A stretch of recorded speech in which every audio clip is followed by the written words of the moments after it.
Did you know the movie True Story is actually based on a real case? Now, the movie True Story stars James Franco and Jonah Hill, and it legit is real.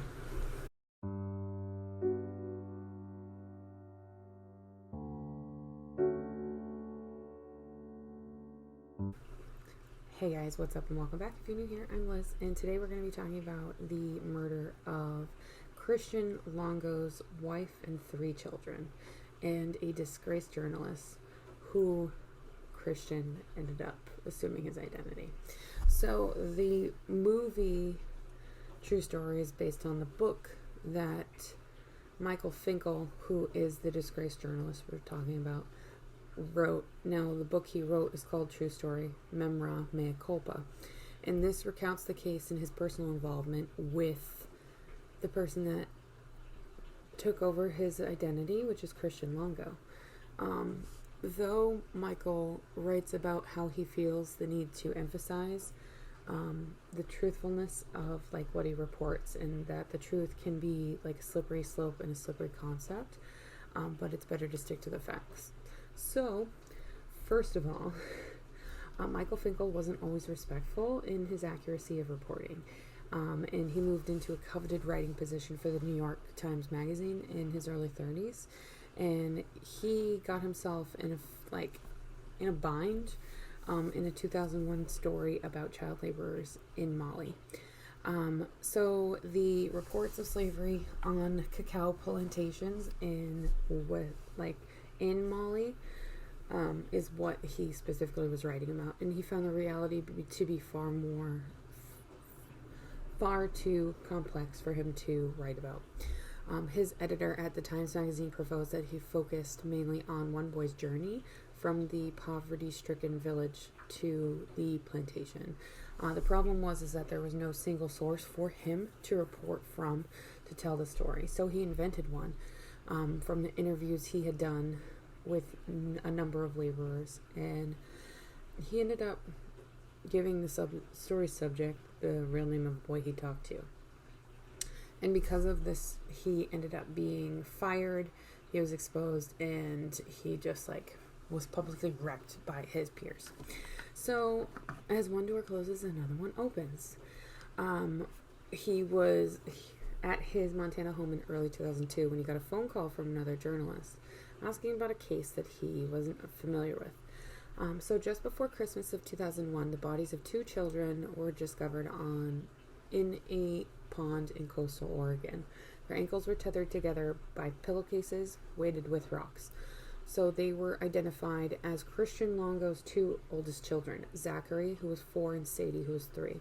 Several days later, his wife, Mary Jane, and his 2-year-old daughter, Madison, were found in a nearby bay. So each had been strangled to death and packed in a suitcase and thrown in the water. Christian was traced by the FBI in Cancun, Mexico, where he had introduced himself as Michael Finkel, a writer for the New York Times. And Finkel was intrigued enough to contact Christian, who is now incarcerated. So apparently Christian was a fan of Michael, and it turned out that he loved his writing, and that's why he chose to take his identity. And he agreed, against the advice of his lawyers, to allow Michael to interview him. And 2 men began to communicate with weekly phone calls and a ton of letter writing and a few actual meetings in person while he was in prison. And they were at a personal low point in their lives. And obviously Michael hadn't killed anybody, but he does admit in True Story that he lied many times to help his credentials and to get that sympathy that he needed and to make himself appear less ordinary. So Christian's gift of being able to take on the role of Michael put Finkel's credibility to shame. So there's no documented history of violence prior to the killings. Christian's young life was marked by bad judgment. He was a risk taker. There was fraud and larceny involved. He was married at 19 to a fellow Jehovah's Witness who was Mary Jane. And Christian struggled to support his rapidly growing family. And he worked various sales jobs. He started a cleaning up like business for new construction sites. He had trouble collecting on invoices. When his car broke down, he created a fake driver's license. He drove to an Ohio dealer and took a minivan for a test drive and never returned it. So he couldn't meet payroll. He faked some checks, and one of them ended up being about $17,000. That ended up being a bad check. He later forged credit cards in his father's name, and when he was arrested, he lost his company and his house and was basically dishonored by the church. He took his family on a probation violating cross-country trek that ended in Oregon, and this is when he killed them. So, at first, Christian claimed that he didn't kill all of his children.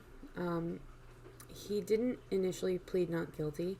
He stood kind of mute during the indictment, and even though he was telling his life story in great detail to Michael Finkel, he did not account for his actions surrounding the murders. He pled guilty to the murders of his wife and his youngest child, and not guilty in the death of his 2 other children. So on the stand in 2003 during his trial, he stated that Mary Jane, after discovering the extent of her husband's lies and his criminal activity, had killed Zachary and Sadie and disposed of their bodies, and had also attempted to kill Madison. So when Christian found his 2 children gone and the third gravely injured, he stated that he strangled Mary Jane and made an agonizing decision to also end his youngest's life. So the jury wasn't buying it, and they ended up finding him guilty, and they sentenced him to death. But, of course, that's not the end. Michael Finkel's book was published in 2005, and Christian contacted him in 2009 from death row in Oregon, and he said he was ready to come clean. He could no longer keep up the facade of a stellar husband and fatherhood, and he confessed that he indeed killed his entire family.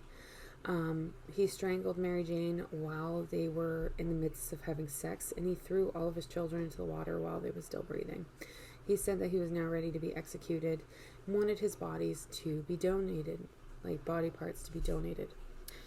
Unfortunately, Michael Finkel discovered that the lethal injections that would kill Christian Longo would render most of his organs useless. So Christian started an organization called GAVE, which is Gifts of Anatomical Value from the Executed, and with the purpose of changing the execution methods. That way they could harvest the organs. And he even wrote in a piece for the New York Times about his quest. And now, like Michael, Christian can truthfully say that he has written for the New York Times. So that, my friends, is the case of True Story, which is a true story. I hope you guys enjoyed, and I will see you guys tomorrow in a brand new video.